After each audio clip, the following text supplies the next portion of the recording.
Και γεια σας παιδιά, Γιώργος εδώ και σήμερα θα ήθελα απλά να σας ανακοινώσω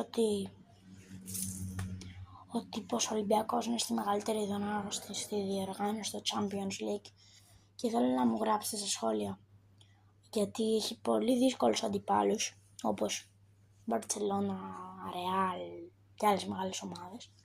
Ο Παναθηναϊκός και ο ΠΑΟΚ θα αντιμετωπίσουν στο Europa Conference League ο Παναθηναϊκός θα αντιμετωπίσει τη Μάλμε και άλλες ομάδες από 8 ομάδες η καθεμία, ο καθένας, και ο ΠΑΟΚ είναι σε άλλο όμιλο, σε άλλο γκρουπ δυναμικότητας. Ο ΠΑΟΚ θα αντιμετωπίσει δύσκολους αντιπάλους. Καλή τύχη και στις 4 ελληνικές ομάδες, γιατί είναι και η ΑΕΚ στο group, αλλά δεν είναι στο Europa League, είναι στο Conference League.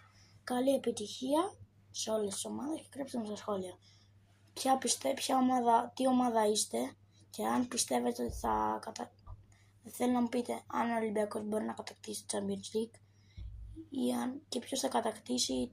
Θέλω να μου πείτε απλά από τις ομάδες, να ψάξετε στο YouTube, να δείτε τις ομίλους, γιατί εγώ δεν τις λέω όλες τις ομάδες για να μην χάσω πολύ χρόνο.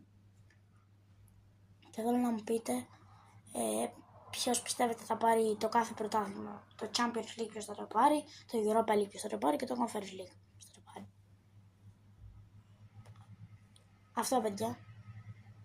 Και τα λέμε.